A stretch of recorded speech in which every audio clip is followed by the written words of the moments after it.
वक्त है बड़ी खबरों का। सबसे पहले लेकर चलते हैं आपको हिमाचल प्रदेश मंडी में अवैध मस्जिद को लेकर प्रदर्शन चल रहा है। जी हां, हिंदू संगठनों के लोगों का अलग अलग बैनर्स के तले यह विरोध प्रदर्शन चल रहा है, जहां पर जेल रोड पर बनी अवैध मस्जिद को हटाने की मांग की जा रही है। मस्जिद के अवैध निर्माण के खिलाफ यह प्रदर्शन है और पुलिस ने प्रदर्शनकारियों पर पानी की बौछार करी है। ये देखिए, ये तस्वीरें। अब हिंदू सत्य, अगर मैं कहूं, सच कहूं तो भाई हिंदू जाग गया है। यह तो हिमाचल प्रदेश की तस्वीर से साफ नजर आ रहा है। पानी की बौछार हुई। मंडी शहर के चारों तरफ से बैरिकेडिंग कर दी गई है। धारा 163 भी लागू है, जिसको सेक्शन 144 कहा जाता था। अब नए बीएनएस के तहत 163 जो है, भारी संख्या में पुलिस बल तैनात है। अवैध मस्जिद पर डिप्टी कमिश्नर का बयान आया है, मस्जिद को सील किया जाएगा। डिप्टी कमिश्नर कह रहे हैं अवैध निर्माण पर कार्रवाई की जाएगी। तो मस्जिद के अवैध निर्माण के खिलाफ अब रोष, अब जनता का प्रदर्शन, आम जनता का प्रदर्शन। सबसे बड़ी बात यह है, ये देखिए मंडी की तस्वीरें आपको दिखा रहे हैं। मंडी की तस्वीरों के माध्यम से आप समझिए, हिंदू संगठनों के लोगों का यह विरोध प्रदर्शन देखने को मिल रहा है। कमिश्नर का बयान भी आया है कि अवैध मस्जिद पर, कि भाई मस्जिद को सील किया जाएगा, डिप्टी कमिश्नर कह रहे हैं। लेकिन जनता जो है, हिमाचल प्रदेश की जनता जो है, इंसाफ मांग रही है। संजौली, मंडी अवैध मस्जिदों की बात की जाए। इसी खबर पर और जानकारी देने के लिए हमारे साथ विनोद पाठक जी हमारे साथ इस वक्त लाइव जुड़ चुके हैं। विनोद जी, क्या खबर है, क्या अपडेट है? तस्वीरें अगर हम देखते हैं तो ऐसा प्रतीत होता है कि हर कोई वहां पर सड़कों पर आ गया है। एक छोटे से इलाके में इतने सारे लोग। मंडी में आज सुबह से हिंदू संगठन काफी संख्या में सड़कों पे मौजूद था।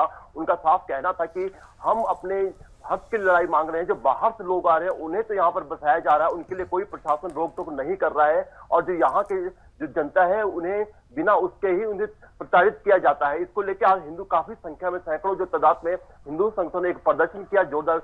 हालांकि प्रदर्शन शांतिपूर्ण था, लेकिन पुलिस प्रशासन ने धारा 163 लगा रखी थी। उन्हें रोकने का प्रयास किया, उन्हें जबरन रोकने का प्रयास किया। इस दौरान उन्हें वाटर कैनन का प्रयोग किया गया पुलिस प्रशासन द्वारा। वहीं जो बैरिकेड थे वो लगा दिए गए रास्ते रोकने के, वो वहां अपने गंतव्य तक ना पहुंच पाए। इसको लेकर उन्हें काफी पुलिस के साथ जो धक्का मुक्की हुई है। लेकिन जब मामला बढ़ता गया, तेज बढ़ता गया, तो जो उपायुक्त मंडी है उन्होंने जो प्रदर्शनकारी थे उनको बुलाया और कहा कि हम इस मामले में गंभीर है और जो अवैध मस्जिद है उसे हम सीज करेंगे। और इसमें अगर मस्जिद कमेटी खुद अगर मस्जिद को तोड़ती है तो ठीक है, नहीं तो कानून अपना काम करेगा। ये आश्वासन मंडी डीसी की तरफ से दिया गया है। इसके बाद जो प्रदर्शनकारी है वो वापस चले गए हैं, लेकिन लोगों में अभी भी गुस्सा है। उनका कहना है कि 6 महीने हो गए उन्हें ये इससे इंटीमेट बताया गया था कि यहाँ पर ये अवैध मस्जिद है, लेकिन पुलिस भी सोई रही है, प्रशासन भी, और नगर निगम ने भी कोई कार्रवाई नहीं की। जब मस्जिद बन रहा था तब भी नगर निगम सामने नहीं आया, ना उसे रोका। लेकिन अब जब हिंदू संगठन जाग गया है, सड़कों पर उतरा है, तब ये आश्वासन दे रहे हैं कि हम अवैध मस्जिद को तोड़ेंगे। लेकिन अगर हिंदू जो संगठन है वो अगर इस सड़कों पर ना आता तो इस तरह से कई और मस्जिदें हिमाचल में बन जानी थी। वहीं मंडी के अन्य जगह भी इस तरह के प्रदर्शन अब शुरू हो सकते हैं। कल राजधानी शिमला के सुन्नी में भी ये प्रदर्शन इस तरह के बताया जा रहा है और कल हिमाचल को बंद रखा गया है। जो हिंदू संगठन है उसका समर्थन कर रहे हैं, व्यापार मंडल भी इसके समर्थन में आ गया है कि कल हम हिमाचल बंद रखेंगे। वहीं अगर आज मंडी की बात की जाए तो मंडी में लोगों में काफी रोष है। जो बाहर से आए, जो ये मुस्लिम समुदाय के लोग जो अवैध रूप से आ रहे हैं, इनका कोई रिकॉर्ड नहीं है। कितने वहां पर गिने चुने होते थे। जो हिमाचल देवभूमि हिमाचल कहा जाता है, लोगों को यहाँ के लोगों का कहना है कि विनोद अगर देखा जाए तो कितनी मस्जिदों पर अब विवाद चल रहा है? एक या दो मस्जिदों की बात की जाए या फिर इससे ज्यादा? फिलहाल की अगर आंदोलन की बात की जाए, संजौली की बात आप कर रहे हैं, फिर जेल रोड की बात कर रहे हैं, किस तरीके से ये थोड़ा सा लोकेशन वाइज भी जनता को समझाते हुए? देखिए, शिमला में ही 100 के अधिक जो मस्जिदें बनाई गई है, जगह जगह छोटी छोटी मस्जिद बनाई गई है, मंडी में बनाई गई है। शिमला में कुल गिने चुने 2 या 3 मस्जिद होती थी, लेकिन अब 100 से ऊपर पहुंच गई है। वहीं पूरे हिमाचल में इनकी तादाद काफी बढ़ गई है। छोटी छोटी जगह होती है वहां पर जो ये मस्जिद बनाते हैं। अगर इनके जो वक्फ बोर्ड का देखा जाए, उनका कहना है कि 40 परिवार के लिए एक मस्जिद बनाई जाती है, लेकिन यहाँ जहाँ 2 परिवार भी है वहां भी ये मस्जिद बना रहे हैं। उनका कहना है कि ये वक्फ बोर्ड की जमीन है, लेकिन जमीन वो हिमाचल सरकार की है। वो अपना कब्जा इसे बताकर वहां पर ये मस्जिद बनाना शुरू करते हैं। इन्हें कोई रोकने वाला नहीं था, लेकिन जब अब हिंदू संगठन ने शिमला से इसकी शुरुआत कर दी है तो अब पूरे हिमाचल में जो चिंगारी है सुलग रही है। और जो हिंदू संगठन है वो पूरे हिमाचल में इस तरह के जो प्रदर्शन अब करने को तैयार है। उनका कहना है कि अब हिंदू सोया नहीं रहेगा। अब सारे जाग गए हैं और जो बाहर से आने वाले मुस्लिम समुदाय के लोग हैं जो यहाँ पर जबरन अपना मजारे बना रहे हैं, मस्जिद बना रहे हैं, अब ये ऐसा नहीं होगा क्योंकि बाहर से अवैध रूप से आ रहे हैं। अगर शिमला में ही देखा जाए तो अगर 10 साल पहले की बात की जाए तो यहाँ पर 100 मुस्लिम समुदाय के लोग नहीं थे, लेकिन आज के डेट में यहाँ पर शिमला शहर में ही 2000 के लोग, 2000 के लगभग मुस्लिम समुदाय जगह जगह फैल गए हैं। इनका कहना, जो यहाँ के स्थानीय लोग हैं उनका कहना है कि ये सिर्फ बाहरी राज्य से यहाँ पर आते हैं, दुकान खरीदते हैं, दुकान महंगे रेट पर खरीदते हैं। जो यहाँ के स्थानीय लोग हैं अगर वो किराया उतना नहीं दे सकते, वो उसे ज्यादा किराया देके वो जगह दुकानें खरीदते हैं और बिल्कुल 4 लोग बैठते हैं। इससे इनकी संख्या बढ़ती जा रही है। वहीं अब इस तरह के जो पूरे हिमाचल में ये संगठन, अब जो हिंदू संगठन जाग गया है और आने वाले दिनों में इसका भारी परिणाम होंगे। अगर सरकार इस पर कार्रवाई करती है, जो अवैध मस्जिद को तोड़ती है तो ठीक है, नहीं तो हिंदू संगठन खुद जाग गया है और वो खुद इस पर कार्रवाई करने की चेतावनी दे चुका है। चलिए, बहुत बहुत धन्यवाद विनोद इस पूरी जानकारी को देने के लिए, और लगातार हम अपडेट भी आपको दर्शकों देते रहेंगे इस पूरी खबर पर। लेकिन हिमाचल प्रदेश में हिंदू जाग चुका है और ये अच्छी खबर है। हम कहते हैं पूरे देश में अगर हिंदू जाग जाए तो फिर सरकार भी समझ जाएगी, चाहे किसी भी पार्टी की सरकार क्यों ना हो।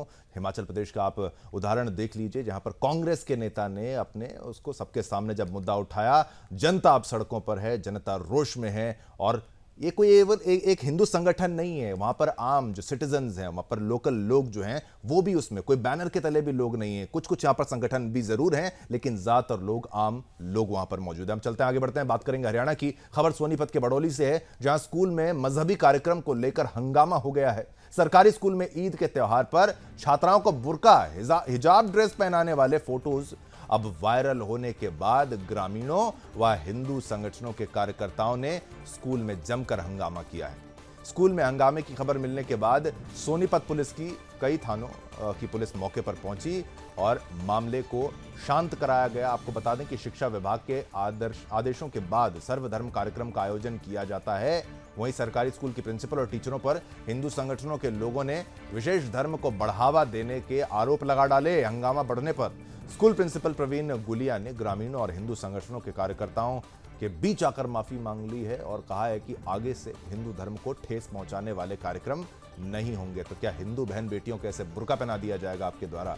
कैसे ब्रेन वॉश बच्चों का किया जा रहा है और ऐसे ऐसे कार्यक्रम जिनकी कोई आवश्यकता नहीं वो किए जा रहे हैं। आपको बता दें कि इसके बाद भी हिंदू संगठन व ग्रामीणों ने स्कूल के पूरे स्टाफ के तबादले की मांग की और कहा कि इन सब लोगों को यहां से हटा दिया जाए, निकाल दिया जाए। अब सवाल यह उठता है कि जब सर्वधर्म का कार्यक्रम सिर्फ ईद पर ही क्यों मना लिया गया? और एक सवाल यह भी बनता है कि जब पूरे देश में हिजाब को लेकर इतना बवाल हो रहा है, देश छोड़िए विदेश में भी बवाल हो रहा है, तो छात्रों को इस्लामी ड्रेस क्यों पहनने के लिए कहा गया? इस घटना के पीछे स्कूल प्रबंधन की क्या मंशा थी? इसी खबर पर और जानकारी देने के लिए हमारे साथ हरियाणा के ब्यूरो चीफ हरिराम मिश्रा भी जुड़ चुके हैं। हरिराम, सर्वधर्म अगर बच्चों को पाठ पढ़ाना है, ज्ञान देना है, तो क्या बुर्का पहना देंगे क्या? देखो, और ग्रामीणों का जो कहना है कि ये सब चीजें जो है तब हुई वहां पर जब एक मुस्लिम टीचर ने का ट्रांसफर हो करके वो स्कूल में दाखिल हुआ और इसके बाद जो है इस ईद के मौके पर इस तरह का आयोजन किया गया। जिस दिन ईद थी, ईद को लेकर जो कार्यक्रम हुआ उस समय तो ग्रामीणों को ये पता नहीं चला, लेकिन जब ये तस्वीरें बाहर आई तो ग्रामीणों में काफी रोष दिखा। आज सुबह जो है बड़ी संख्या में हिंदू संगठन और ग्रामीण जो है स्कूल में एकत्रित हो गए। उन्होंने स्कूल में ताला तक लगा दिया। इसके बाद जो है काफी माफी मांगने के बाद पुलिस प्रशासन के कई थानों की पुलिस वहां पर पहुंची। इसके बाद पूरा जो शिक्षा विभाग है उसका महकमा वहां पर पहुंचा और काफी जद्दोजहद के बाद जो है, काफी समझाने के बाद और प्रिंसिपल और जो शिक्षा अधिकारी हैं सोनीपत के, उनके माफी मांगने के बाद जो है गुस्सा, जो ग्रामीण है उनका गुस्सा शांत हुआ। इसके बाद जाकर के उन्होंने कहा कि आगे इस तरह के आयोजन नहीं होंगे जो कि धर्म विशेष का प्रचार करते हो। तो इस तरीके से पूरा मामला हुआ है। फिलहाल अभी स्थिति शांत जरूर कह सकते हैं, लेकिन लोगों में काफी रोष है इस बात को लेकर के।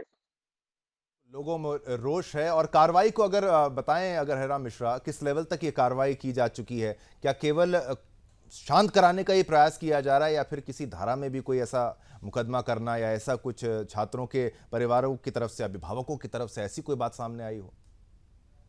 बिल्कुल।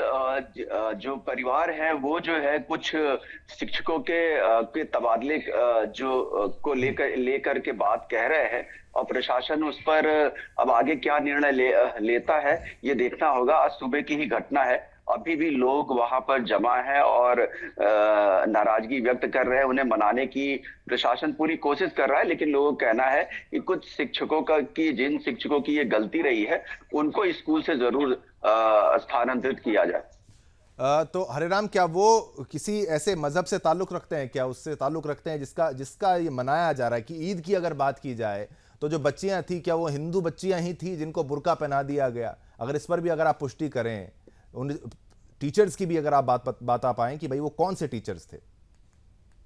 देखिए, जो ग्रामीण बच्चियां थी, जो तस्वीरें आई है, वो हिंदू ग्रामीण बच्चियां ही हैं जिनको इस तरह के पोशाक पहनाई गई थी। ठीक। और जो टीचर है वो मुस्लिम समाज से ही ताल्लुक रखते हैं। ठीक है, ठीक। ठीक संभवतः है, इसके बिल्कुल। बाद जो है। बिल्कुल हरिराम, बहुत बहुत धन्यवाद। समय का अभाव है, एक छोटा सा ब्रेक लेने को कहा जा रहा है। ब्रेक के उस पार बात करेंगे सुप्रीम कोर्ट के फैसले की और अरविंद केजरीवाल को सुप्रीम कोर्ट से बड़ी राहत मिली है। सुप्रीम कोर्ट ने उन्हें शराब घोटाले के मामले में जमानत दे दी है, शॉर्ट बेल समझिए इसको, जिससे उनकी जेल से बाहर आने की राह साफ हो गई है। केजरीवाल की गिरफ्तारी 21 मार्च को की गई थी और पहले ही उन्हें ईडी के मामले में जमानत मिल चुकी है।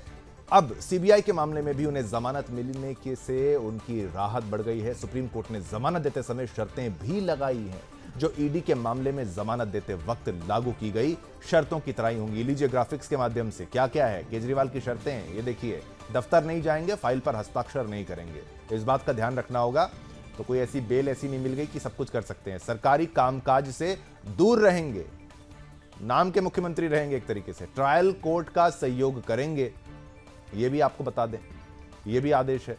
केस पर टिप्पणी नहीं करेंगे, केस के बारे में कुछ नहीं कहेंगे, ये भी निर्देश है पिछली बार की तरह ही। इससे पहले केजरीवाल को लोकसभा चुनाव के कारण 10 मई को सुप्रीम कोर्ट से जमानत जो थी वो मिल गई थी।